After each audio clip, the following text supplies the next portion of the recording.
அல்பத்தனமாக இஸ்லாமியர்களை குறித்து பேசுறதுக்கோ இந்த மாதிரி தீவிரவாதமே காட்டுறதுக்கு விஜய் யாருங்க? மதுரை மீனாட்சி அம்மன் கோவில்ல குண்டு வைக்கிற மாதிரியும், மாட்டு தாவணியில குண்டு வைக்கிற மாதிரியும், கோரிப்பாளையம் மார்க்கெட்ல குண்டு வைக்கிற மாதிரியும், தொப்பி அணிந்த ஒரு இஸ்லாமிய தோழர் பாத்தீங்கன்னா குண்டு வைக்கிறதுக்கு பணம் வாங்குற மாதிரியும் அந்த காட்சியில யார் நடிச்சிருக்காங்க பாத்தீங்கன்னா,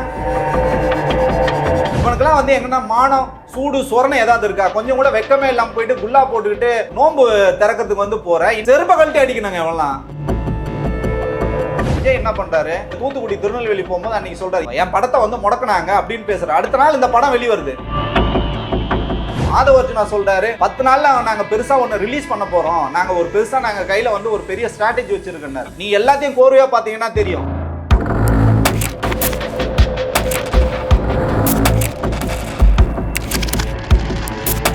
ட்ரைப்ஸ் பார்வையாளர்களுக்கு வணக்கம். இன்று நம்மோடு இணைந்துள்ள சிறப்பு விருந்தினர் தமிழக வெற்றி கழகத்தின் முன்னாள் செய்தி தொடர்பாளர் தோழர் மணிகண்டன் வீராசாமி அவர்கள். வாருங்கள், அவரோடு உரையாடலாம். தோழர் வணக்கம். வணக்கம் தோழர். ஜனநாயகன் படம் ஹெச்டி பிரிண்ட் வந்துருச்சான், 3 மணி நேரம் படம் ஓடுதான், பாத்தீங்களா? இல்லை தோழர், நான் இந்த மாதிரி திருட்டுத்தனமாக வீடியோவை ரிலீஸ் பண்ணுறது, திருட்டுத்தனமாக வீடியோ வெளியிட்ட விஜய் மாதிரி நான் பார்க்கறதுக்கு நம்மளுக்கு அவசியம் கிடையாது. ஆனால் பார்த்த பல்வேறு நபர்கள் நம்மளுக்கு முழு கதையும் சொல்லிட்டாங்க. தாவேகாவில் இருக்க முன்னணி பொறுப்பாளர் இந்த படத்தை பார்த்து தான் நமக்கு சொன்னோம். திருட்டுத்தனமாக வெளியிட்டதுன்னா யார் வெளியிட்டா? எங்க தயாரிப்பு நிறுவனம் தான் இதை வெளியிட்டிருக்காங்க. யாரு கோ ப்ரொடியூசரு இந்த படத்துக்கு? ஜெகதீஷ் பழனிசாமி தான் கோ ப்ரொடியூசரு. விஜய்க்கு மாமா யாரு? அந்த ஜெகதீஷ் பழனிசாமி தான். விஜயோடைய முழு நேரமாக இருக்கிறது யாருன்னு பார்த்தீங்கன்னா அவர் தான் கூட இருக்காரு. அவர் தான் இந்த படத்துக்கு கோ ப்ரொடியூசர். அது இல்லாமல் இவருக்கு பிஆர்ஓ, பிஏ, ஆளினால் அழகுராஜா அவர் தான். அவர்கிட்ட தான் இந்த காப்பி ரைட் இருக்குது, அவர் தான் வெளியிட்டிருக்காரு. விஜய் வெளியிட்டான்னா ஜெகதீஷ் பழனிசாமி விட்டான். ஜெகதீஷ் பழனிசாமி விஜய் ஒரு புள்ளி வச்சாலும் அந்த புள்ளியும் அவர்கிட்ட கேட்டுட்டு தான் வைப்பாரு. அந்த மாதிரி ஒரு நபர் இந்த படத்தை வெளியிட்டிருக்குன்னா அப்போ யார்? விஜய் தான் வெளியிட்டிருக்காரு. ஓ, விஜய் வெளியிட வேண்டிய நோக்கம் என்ன? இப்போ உங்களுக்கு பார்த்தீங்கன்னா ஒரு சின்ன தகவல் சொல்கிறேன். விஜய் மாநாட்டுக்கு போகிறதில்ல, பிரச்சாரத்துக்கு போகிறதில்ல, அனுமதி எங்களுக்கு கொடுக்குறதில்ல, திமுகவின் காவல்துறை எங்களை நசுக்குது முடக்குதுன்னு சொன்னார். இங்கே டிஜிபியை மாற்றிட்டாங்க, அதுக்கப்புறம் கமிஷனரை இரவு மாற்றினாங்க, தலைமைச் செயலாளரை மாற்றிட்டாங்க. இது எதுவுமே விஜய்க்கு தெரியாது. உள்துறை செயலாளர் வரைக்கும் மாற்றிருங்க. ஏன்னா இவங்க பிஜேபி கிட்ட கேட்குறாங்க, உடனே அவங்க பண்ணி தராங்க. அதுக்கப்புறம் பார்த்தீங்கன்னா இவரோட அறுத்து தள்ளுற மாதிரி இவர் கண்டினியூவாக பிரச்சாரத்துக்கு அனுமதி கேட்டாங்க. பாருங்க எங்கெங்கெல்லாம் ரத்து பண்ணியிருக்காரு பாருங்க. மார்ச் 30 முதல்ல ஆரம்பிச்சதுங்க. அது சகுனமே சரியில்லை, வில்லிவாக்கம். அதனால சனியன் சகடன்ற மாதிரி அந்த இடத்துல ஃபர்ஸ்ட் ஆதவர்ஜுனா தொகுதியில் தான் ரத்து பண்ணாரு. அங்கேருந்து ஆரம்பிச்சது. மார்ச் 30 வில்லிவாக்கம் ரத்து. ஏப்ரல் 6 எங்க பொது செயலாளர் பாவம் பாண்டிச்சேரியிலேருந்து கடத்திட்டு டி நகர் லீக் வச்சு அவருக்கு பிரச்சாரத்துக்கு கூட போக மாட்டேன்றாரு. 6ஆம் தேதி புசியானந்த் தொகுதி டி நகர் ரத்து. அதுக்கப்புறம் பார்த்தீங்கன்னா ரஜினி மக்கள் இயக்கத்திலிருந்து வந்த வேட்பாளர் அருள் பிரகாசம் பாவம், அவருக்கு திருப்பி ரத்து பண்ணிட்டாரு. ஏப்ரல் 7ஆம் தேதி ரத்து. அவர்தான் வேட்பாளர், சைதாப்பேட்டை வேட்பாளர், அங்க ரத்து. ஏப்ரல் 11ஆம் தேதி பாத்தீங்கன்னா கடலூருக்கு அனுமதி வாங்கியிருந்தாங்க, ரத்து. ஏப்ரல் 12ஆம் தேதி பாத்தீங்கன்னா கன்னியாகுமரி வாங்க, அதுவும் ரத்து. 13ஆம் தேதி கும்மிடிப்பூண்டி ரத்து. இதுக்கடையில பாத்தீங்கன்னா நேத்திக்கு காரைக்குடியில ரத்து. எல்லாமே ரத்து பண்றதுக்கு ஏங்க கட்டுக்கடங்காத கூட்டங்க காரைக்குடியில.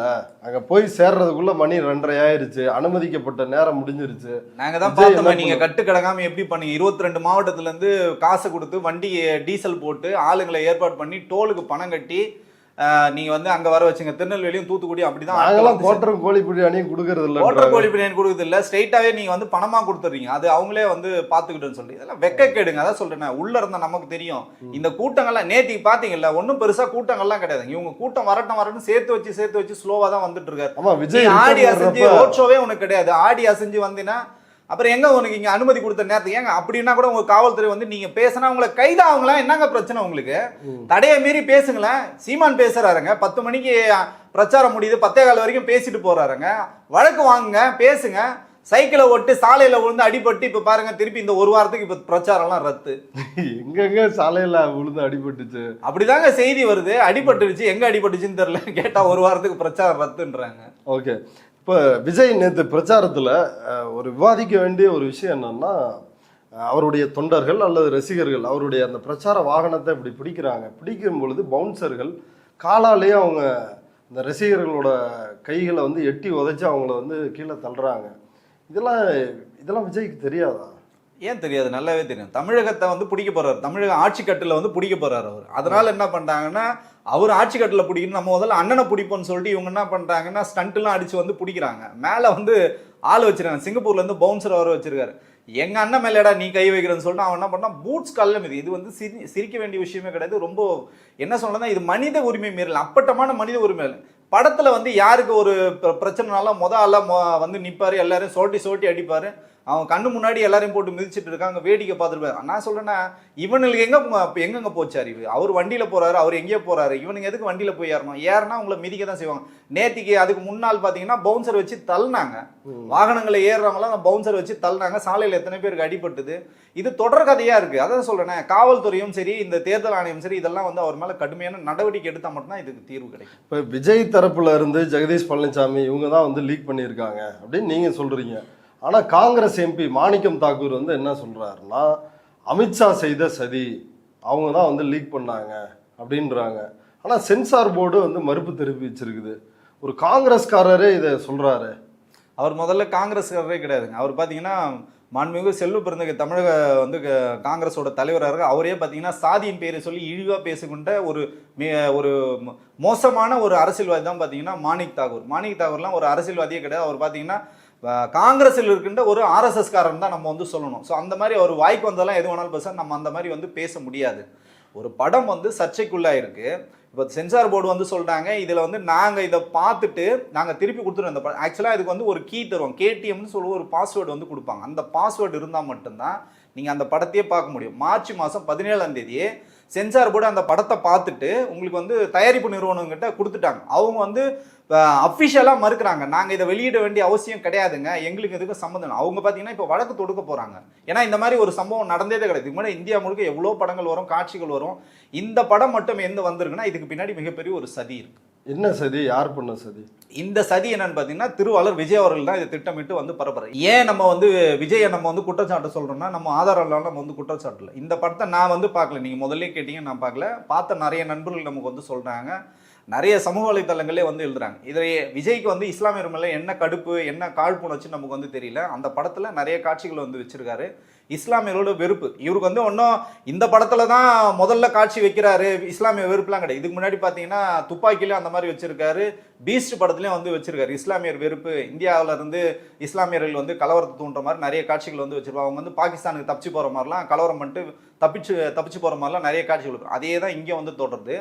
மதுரை மீனாட்சி அம்மன் கோவிலில் வந்து குண்டு வைக்கிற மாதிரியும், மாட்டுத்தாவணியில் வந்து குண்டு வைக்கிற மாதிரியும், அதுக்கப்புறம் பார்த்தீங்கன்னா கோரிப்பாளையம் மார்க்கெட்டில் குண்டு வைக்கிற மாதிரியும், இஸ்லாமியர் வந்து ஒரு அந்த அடையாளத்தோட தொப்பி அணிந்த ஒரு இஸ்லாமிய தோழர் வந்து பார்த்தீங்கன்னா குண்டு வைக்கிறதுக்கு வந்து பணம் வாங்குற மாதிரியும் அந்த காட்சியில் யார் வந்து நடிச்சிருக்கான்னு பார்த்தீங்கன்னா உங்களுக்கு தூத்துக்குடி வேட்பாளர் தான் நம்ம பரம ஏழை பார்ப்பன ஏழை பார்த்தீங்கன்னா யாருன்னா ஸ்ரீநாத் தான் அந்த காட்சியில் வந்து நடிச்சிருக்காங்க. பாய் என்ன பாய் இந்த மாதிரி ஆர்டிஎக்ஸ் பாம்லாம் வைக்கிறீங்க, செத்து போக மாட்டாங்களா அப்படின்னு கேட்டால் செத்து போனால் செத்து போட்டோம், 5000 பேர் சாவாங்களா அப்படின்ற மாதிரி அல்பத்தனமாக இஸ்லாமியர்களை வந்து குறித்து பேசுறதுக்கோ இந்த மாதிரி தீவிரவாதமே காட்டுறதுக்கு விஜய் யாருங்க? தொடர்ச்சியா உனக்கு என்ன வன்மம்? உனக்கு இந்த படத்தை தடை பண்ணுங்க. அந்த படம் வந்தாலும் ஓடாதுன்னு வச்சுங்களா, இந்த படத்தை உண்மையிலேயே வந்து தடை பண்ணும்.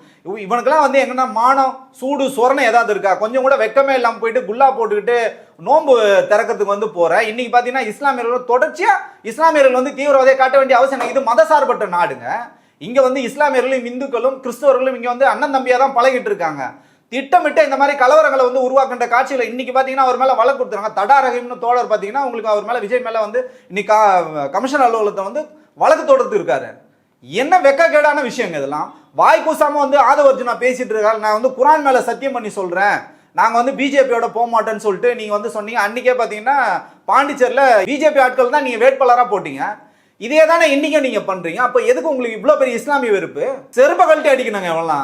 பொது இடத்துல நான் சொல்றேன், இதே அந்த தூத்துக்குடி வேட்பாளர் வந்தாலும் சரி விஜய் வந்தாலும் சரி செருப்பு மாலைகள் வந்து தயாரா இருக்கு இன்னைக்கு போடுறதுக்கு வந்து மக்கள் தயாரா இருக்காங்க. இல்ல விஜய் இதை வந்து லீக் செய்ய வேண்டிய அவசியம் என்னன்னு கேட்குறேன். சரிங்க, நான் என்ன கேட்குறேன்னா இப்போ அவங்க என்ன சொல்றாங்கன்னா திமுக தான் வந்து இந்த படத்தை வந்து ரிலீஸ் பண்ணிச்சு. எல்முருகனும் ஆதவர்ஜுனா சொல்றாங்க. ஓகேங்களா, எல்முருகன் மேல நமக்கு வந்து அரசியல் ரீதியாக 1008 முரண்டு இருந்தாலும் அவர் ஒரு மத்திய அமைச்சராக இருக்காரு. அவர் வந்து விஜய் படத்துக்கு டிஸ்ட்ரிபியூட்டரா இல்லை வந்து ப்ரொடியூசரா? அதே மாதிரி பார்த்தீங்கன்னா மாண்புமிகு உதயநிதி ஸ்டாலின் அவர் வந்து டிஸ்ட்ரிபியூட்டரா இல்லை வந்து இந்த படத்துக்கு வந்து தியேட்டர் ரைட்ஸ் வாங்கி வச்சிருக்காரு? எதுவுமே இல்லைங்க. அதாவது சினிமா துறையில் இருக்கிறவங்களுக்கு அக்சஸ் பண்ண முடியாதுன்றீங்க. ஏங்க சினிமா துறையில் இருக்கிறவங்களுக்கு தெரியுங்க. இது பார்த்தீங்கன்னா உங்களுக்கு வந்து ஒரு படம் எடுக்கிறாங்கன்னா முன்ன மாதிரிலாம் வந்து ரீலு அந்த மாதிரிலாம் வந்து இன்னைக்கு கிடையாது. எல்லாமே பார்த்தீங்கன்னா உங்களுக்கு ஹைடெக் எல்லாமே இன்னைக்கு மாறிடுச்சு. கியூப்ல தான் பண்ண முடியும். கியூப்ல தான் நீங்க பண்றீங்கன்னா ஒன்னொன்றுக்கும் பாத்தீங்கன்னா சீக்ரெட் கோட் இருக்கு.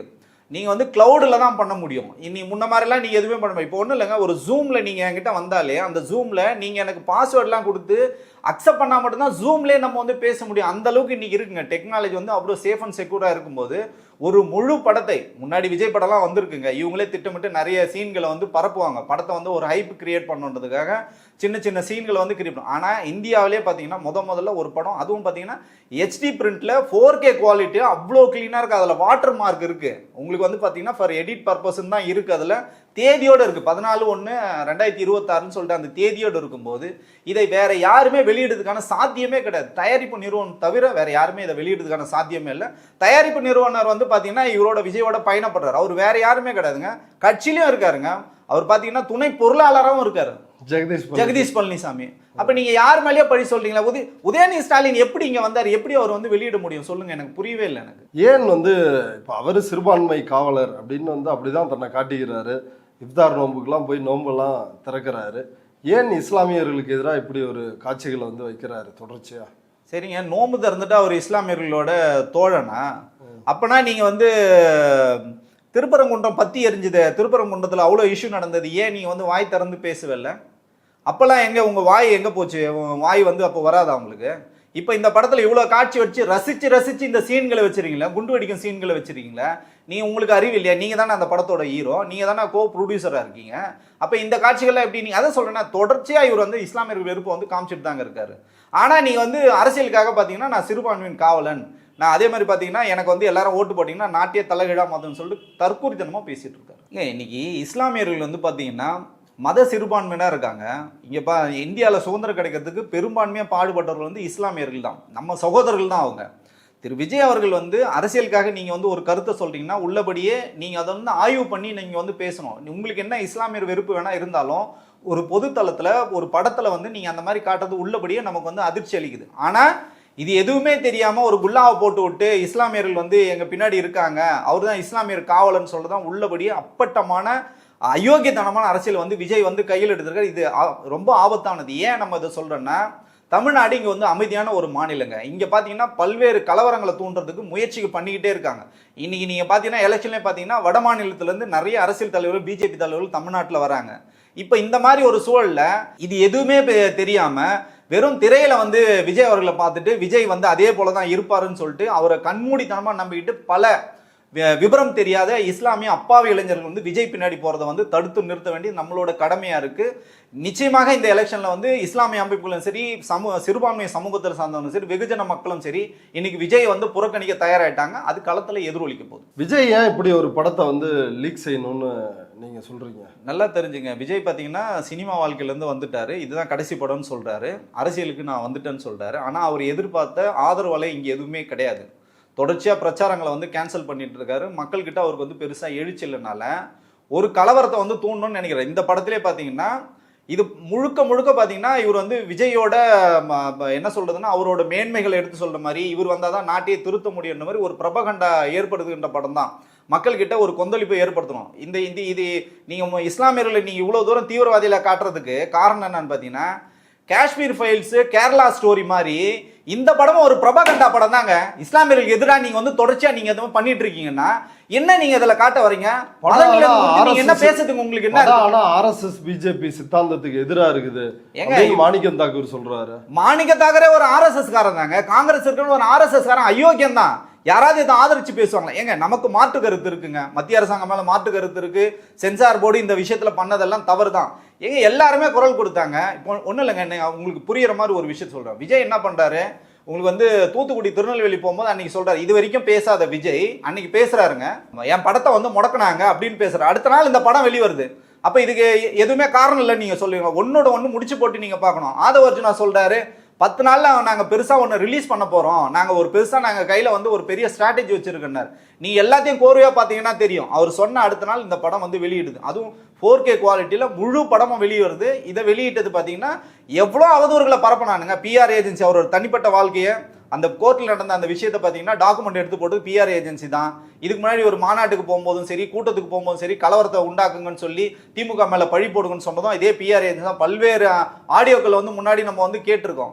அதே நிறுவனம் தான் இன்னைக்கு அதே வேலையை தான் இன்னைக்கு வந்து செஞ்சிருக்காங்க. ஏன்னா களத்தில் விஜய்க்கு எந்த ஆதரவும் இல்லை. இவர் போனால் வேட்பாளர் பேர் சொல்றது இல்லை, 10 நிமிஷத்துக்கு மேலே பேசுறது இல்லை, அந்த தொகுதி பிரச்சனையை வந்து பேசுறது இல்லை, எதுவுமே பேசுறதுனால அந்த டிவிக்கு அந்த படம் முழுக்க பார்த்தீங்கன்னா டிவிக்கு அந்த தளபதி வெற்றி கொண்டான்ற பேர் அந்த படம் முழுக்க வருது. மக்களுக்கு ஒரு நல்லது செய்கிற மாதிரியும், பெண்கள் வாக்குகள் வந்து கவர்ற மாதிரியும், ஊழல் பண்றவங்களை இவர் வந்து அடிக்கிற மாதிரியும் இந்த மாதிரி நிறைய காட்சிகள் இருக்குன்னு சொல்றாங்க. அதனால இந்த படத்தை வெளியிட்டு அவங்களே சொன்னாங்க, இந்த படம் மட்டும் வந்து தேர்தலுக்கு முன்னாடி வந்தா எங்க அண்ணன் சிஎம் ஆயிடும்னு சொன்னாங்களா. அதனால களத்துல ஒண்ணும் இல்லாதனால திரைப்படத்தை வந்து காமிச்சு மக்களை வந்து ஈர்க்க முடியுன்றதுனால சூழ்ச்சி பண்ணி இந்த படத்தை வெளியிட்டுருக்காங்க. இது முழுக்க பார்த்தீங்கன்னா நான் என்ன கேட்குறேன்னா, திமுக தான் வெளியிட்டுதுன்னா இதில் வந்து அவரோட பொலிட்டிக்கல் மைலேஜ் தான் இன்க்ரீஸ் ஆகுது. விஜயோட பொலிட்டிக்கல் மைலேஜ் இன்க்ரீஸ் பண்ணுறதுக்கு திமுக ஏன் வேலை செய்ய போது, திமுக ஏன் வந்து வெளியிட போகுது? அப்போ அந்த குற்றச்சாட்டு அங்கேயே உடஞ்சி போச்சு. எல்முருகனும் அதை பண்ண வேண்டிய அவசியம் கிடையாது. இன்னைக்கு சென்சார் போர்டும் வந்து மறுத்துட்டாங்க. நாங்கள் ஆதாரத்தோட சொல்கிறோம், நாங்கள் திருப்பி கொடுத்துட்டோம், மார்ச் 17 கொடுத்து. அப்போ இதெல்லாம் பண்ணது அவங்களோட நோக்கம் நிறைவேறிடுச்சு. படத்தை முடக்கணும்னு ஒன்றிய அரசு நினைச்சாங்க,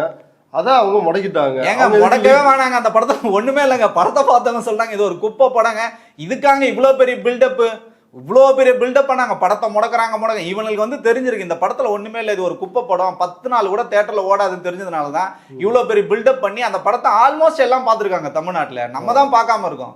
ஒண்ணுமே இல்ல, ஒரு குப்பை படம். கார்த்திகேயனோட பராசக்தி அதோட இது சேர்ந்து வந்திருந்தா பயங்கரமா ஊத்தி இருக்கும் அப்படின்னு ஒரு நாள்ல தியேட்டர்ல இருந்து ஓடி இருக்குங்க. இது வரைக்கும் சாதனை பண்ணிருக்குங்க. உண்மையிலேயே விஜய் படம் நிறைய படங்கள் சாதனை பண்ணிருக்கு. இந்த படம் வந்து உண்மையிலேயே சோதனை. இது அப்பட்டமான அரசியல் காழ்ப்புணிச்சு விஜய் பண்ணது. இன்னைக்கு விஜய்க்கு எதிராக இன்னைக்கு களம் திரும்பி இருக்கு. நான் என்ன கேட்குறேன்னா, சரிங்க இவ்வளோ பெரிய பிரச்சனைங்க, நீங்க உதயநிதியை குறை சொல்றீங்க, இந்த பக்கம் வந்து எல்முருகனை குறை சொல்றீங்க, திமுக தான் வெளியிட்டுன்னு சொல்றீங்க, ரஜினிகாந்த் பேசுறாரு, கமலஹாசன் பேசுறாரு, சிவகார்த்திகேயன், சூர்யா, யாரெல்லாம் இவங்க வந்து சினிமாவில் இவங்கெல்லாம் வந்து விஜய்க்கு எதிராக விஜய் ரசிகர்கள் வந்து எழுதுனாங்க. இவங்களாம் ரஜினிகாந்தை எல்லாரையும் தூக்கி போட்டு மிதிச்ச விஜய் ரசிகர்கள் இன்னைக்கு எல்லாம் விஜய்க்காக ஆதரவுக்காரன் நீட்டுறாங்க. இந்த படத்தை வந்து இந்த மாதிரி வெளியிட்டது தவறு, இதுக்கு பின்னாடி பல பேரோட வாழ்க்கை இருக்கு, சினிமா இண்டஸ்ட்ரியே வந்து இன்னைக்கு நாசமா போச்சுன்னா விஜய் எதுவுமே பேசல பாருங்க. நான் கூட நினைச்சேன் இன்னைக்கு பரபரப்பா ஒரு பிரஸ் மீட் கொடுப்பாரு. குத்தமுள்ள நெஞ்சு குறுகுறுக்குன்னு சொல்லிட்டு கோட்டர் அடிச்சு குப்புறப்படுத்திட்டாரு தலைவர். ஏங்க இப்படி தனிப்பட்ட தாக்குதெல்லாம்? ஏங்க தனிப்பட்ட தாக்குதல்? இது என்னங்க, இது ஒரு இண்டஸ்ட்ரி இருக்குங்க உங்க பின்னாடி. இத்தனை வருஷம் நீ இருந்த சினிமால இருந்து வரீங்கன்னா எவனையும் நீ வந்து வாழ வைக்கல. உன்னை வச்சு படம் எடுத்து எத்தனையோ பேர் நீ வந்து தூக்கில் தொங்கி செத்து போனானுங்க, கடங்காரனானுங்க, பைத்தியக்காரனானுங்க. அந்த இண்டஸ்ட்ரியை நீ வந்து காலி பண்ணிட்டு யாரோ ஒருத்தனை வாழ வச்சாருன்னு விஜய் சொல்லுங்க பார்ப்போம். இண்டஸ்ட்ரி விட்டு வரும்போது கூட இந்த மாதிரி ஒரு கலவரத்தை தான் பண்ணிட்டு வருவேன். நீ அரசியல் கட்சி நடத்துக்கும் உனக்கு துப்பு இல்லை. ஒரு சினிமால இருந்து வெளில வரும்போது டீசெண்டா வர தெரியாது. இது என்னன்னா ஒரு டிராமா. என்ன டிராமானா, நம்ம ஏற்கனவே முதல்ல இருந்து சொல்லிட்டு இருக்கோம், விஜய் வந்து திருப்பி சினிமாவுக்கு போறாரு. இப்போ உங்களுக்கு என்ன, இந்த கடைசி படத்தை திமுக தான் வெளியிட்டுச்சுன்னு சொல்லிட்டு ஒரு கதையை விட்டு அந்த படத்தோட ப்ரொடியூசருக்கு வந்து லாஸ் ஆயிடுச்சு, நான் அப்படியே திருப்பி சினிமா வந்து தூக்கி நிறுத்த போறேன்னு அடுத்த படம் ஏப்ரல் 4 கண்டிப்பா உங்களுக்கு டெபாசிட் போகுது. மே 4 உங்களுக்கு டெபாசிட் போகுது. அடுத்த படம் ஷூட் வந்து பாத்தீங்கன்னா உங்களுக்கு மேலே ஜூன்லயே அந்த படம் ஸ்டார்ட் ஆக போகுது. அதுக்கான அச்சாரம் வந்து இப்பயே போட்டிருக்காரு விஜய். இது நடக்கலாம், நீங்க பாருங்க. திரும்பவும் நடிக்க போறாரா? அதுக்காக தாங்க இந்த டிராமாவே. திருப்பி வந்து சொல்லுவாங்க பாருங்க, தலைவர் வந்து தான் தமிழ்நாட்டே தமிழ் சினிமாவே தூக்கி நிறுத்துன்னு சொல்லுவாங்க. தொண்டர்களின் வேண்டுகோளுக்காக, சினிமா துறையின் வேண்டுகாக எங்க அண்ணன் திருப்பி இன்னொரு படம் நடிச்சு நம்மள எல்லாரும் வந்து சந்தோஷப்படுத்துவார். இவ்வளவு நேரம் நம்முடைய பார்வையாளர்களுக்காக உங்களுடைய கருத்துக்களை பகிர்ந்துட்டதுக்கு ரொம்ப நன்றி தோழர். நன்றி தோழர்.